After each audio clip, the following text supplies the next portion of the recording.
Hey guys, welcome to the Quantum Wellbeing Show. This is the coffee. This is Coffee with Nori, the Truth Talk series on weight release. I know the banners and the titles say weight loss, but I love to think in terms of weight release because the subconscious mind has, a very deep and extensive life of its own that we really only recognize it or maybe think about it when we notice things playing out that we would prefer for them not to play out, like smoking cigarettes. Right? God, I just wish I could quit smoking cigarettes. um, I wish I could quit drinking wine, a bottle of wine every night. I wish I could stop eating so much or eating a certain type of food. So it's when we see those subconscious programs, if you will, habits, right? Bring it down to everyday terms, playing out in our life. That's when we can kind of trace it back to the subconscious mind.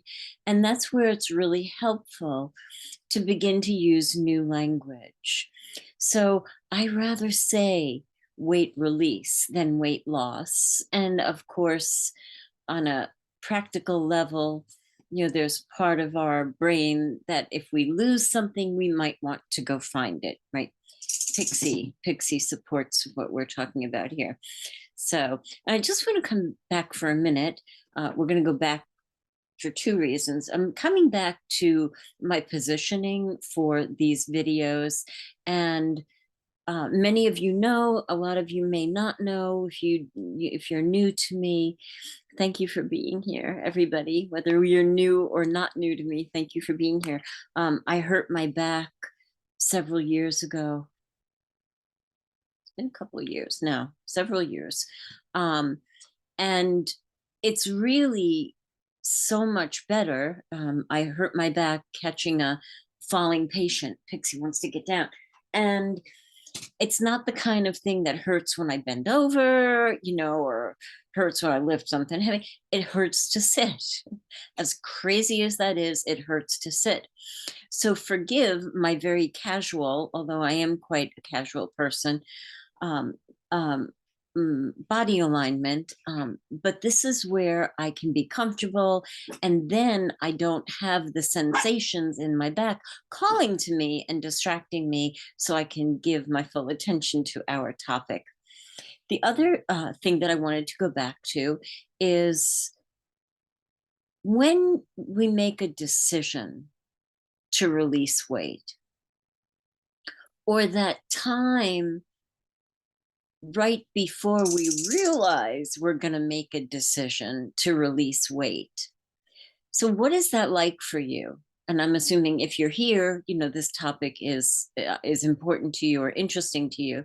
So think back on the times when you formally decided, that's it, it's time, I'm going to make some changes. What led up to that? For some people, they see themselves in a photograph. Um, for other people, they had to go to an event, they had to get ready for an event and maybe didn't have a lot of time to get ready, right, air quotes. Um, and that's a moment of awareness that, oh my gosh, I'm really not where I want to be. I'm really not where I want to be. I have to go to this situation. I'm not loving the state that my body is in right now. And that event, that potential event, that photograph, that comment, that was kind of innocent but was painful, that suddenly makes us aware that we're not where we want to be, or that piece of clothing that we absolutely love, love, love, and we can't really wear it right now, right? All all of those are events, are energetic events that spark us. They spark us into the realization that there is some program running in my subconscious mind that's keeping me in a place that I don't want to be in. And I don't want to derail this with subconscious mind talk, because I think the more simple the better, but that's where it originates.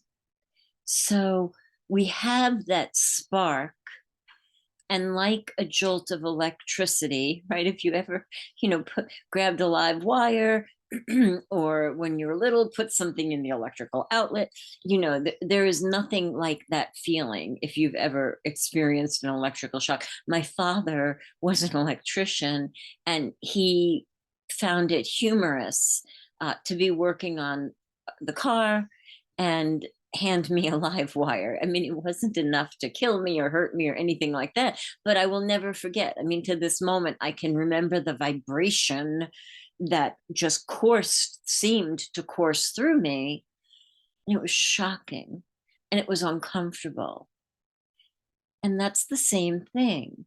When we come to that realization that we're not where we want to be, that some things in our life, some behaviors that we've been just kind of unconsciously going along with, have brought us to a place where it's not where we want to be. Can you think of that time for you? Do you have your coffee? This is not decaf today. This is regular. So that shocking awareness is not comfortable. That shocking awareness could take you down the road of sadness, despair, grief, shame, anger, lethargy, right? You just like, oh God, now I got to do something again, right? There's so many things that it could do. But I'm asking you today to consider that uncomfortable shock as a gift, as a gift. Take it as a beautiful knock on the door from somebody who loves you. And they're on the other side of the door saying, hey, you know what? I love you so much. I love you so much, and you are beautiful. You are perfect, whole, and complete, just the way that you are right now. But I know that what has brought you to this place of discomfort is something that doesn't serve you anymore. And I'm here to help you. You have so got this. You so have this. I'm right here in your corner, and we're going to get through this, and it's going to be amazing. Think of how much time, how much life that gives back to you, because you're not in despair.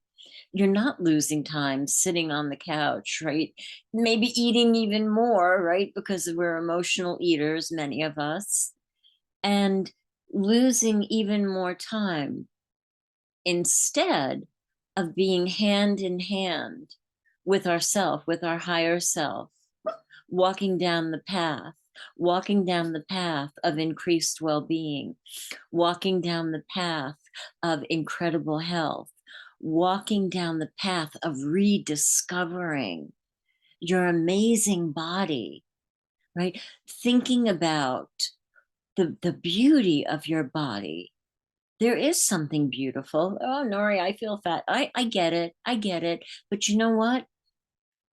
The answer isn't in looking at what we don't have or what's wrong. The answer and the expediency, the quickness with which we get onto the path of higher health happens with greater peace and ease when we look at all of the things that are right. Well, my skin's pretty good. I got pretty good skin.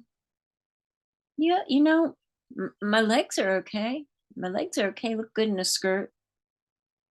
As we begin to move into the awareness of everything that is beautiful and wonderful and the things that we are in love with, the faster you're going to move into that place of well-being, which includes the releasing of the pounds, the releasing of the energy.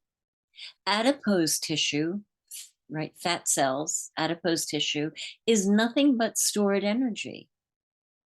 So, since we're talking about the language, right? Instead of saying weight loss, we're saying weight release. Instead of saying fat, which connotates, right, all kinds of things in our mind, just think of it as stored energy. Everything is energy. This energy happens to be stored.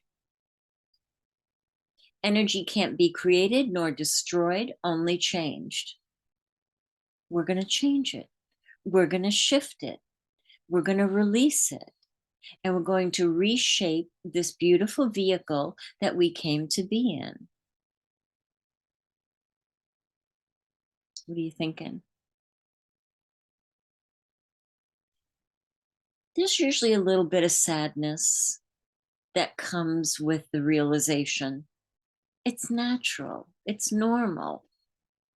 It's okay. But it's important not to dwell on the sadness. It's important to try and get a vision, the very best that you can, of how you're going to be, where you want to go. See yourself in that piece of clothing that you love, love, love. See yourself summertime, walking the beach. Get a vision. No matter what is appearing in the physical at this moment, get a vision of the way that you want to be. Get a vision, cling to it, and whenever things get difficult, whenever you are challenged, and even when you're having a great day, think about that vision, right? Maybe you're at the stoplight kind of dazing out, go to the vision. Right before you go to sleep at night, go to the vision. When you wake up first thing in the morning, instead of going, oh, I got to do my food program today, go to the vision. Go to the vision and remember that loving knock on the door from your higher self, from your wise self, from you in that vision, partnering with yourself, just like your best friend. It is. You are your best friend. You are your best friend. You are the best friend you will ever be. And when you get that knock on the door, that's a little jolting, it's a little electrocuting, it's a little painful, you grab on to your best friend's hand, give each other a hug, so to speak, and get on the path. Well, I don't know what the path is. Ask. Ask. Celebrate that you got the knock on the door. That's huge in and of itself.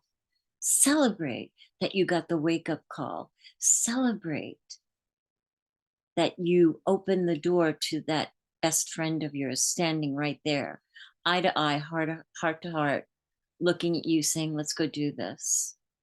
Celebrate that. Be with that for a while.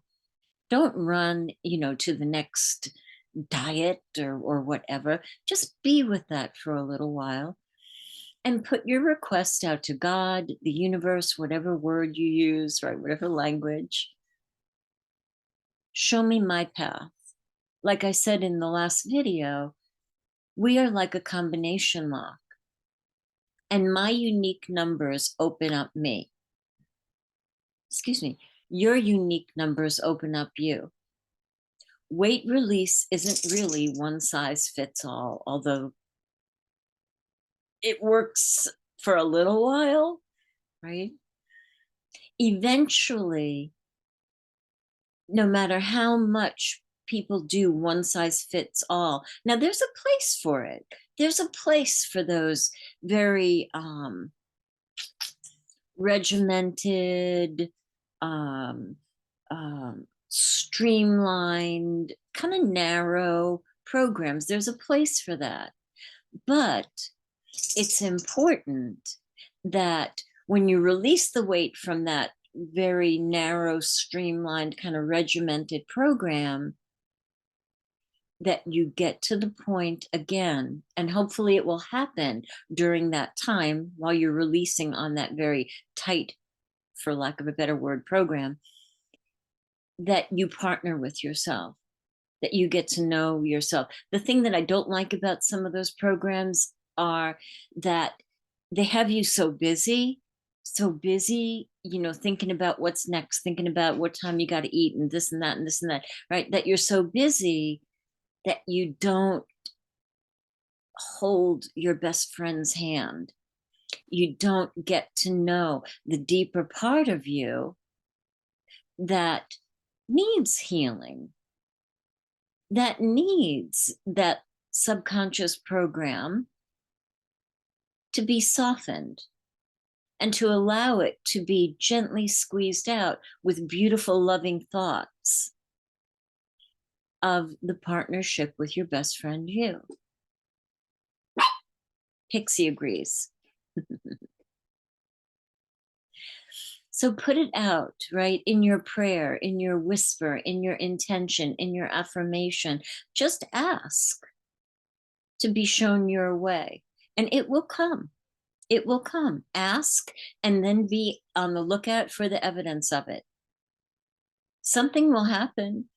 You'll be inspired to get in the car and go to the library, and in the library you meet this person who knows somebody, and all of a sudden there's your answer. It happens that easily. Just be open to it. Follow the nudges. Follow the promptings of your gut. Follow the whispers of your soul. And the next thing you know, that vision is your reality. How cool is that? Thank you for being here. Thank you for being here. I'm so happy to have these conversations and to have coffee with you. And I will see you next time. If you need to reach me for absolutely anything, norilove1111@gmail.com. norilove1111@gmail.com. Take good care. See you next time.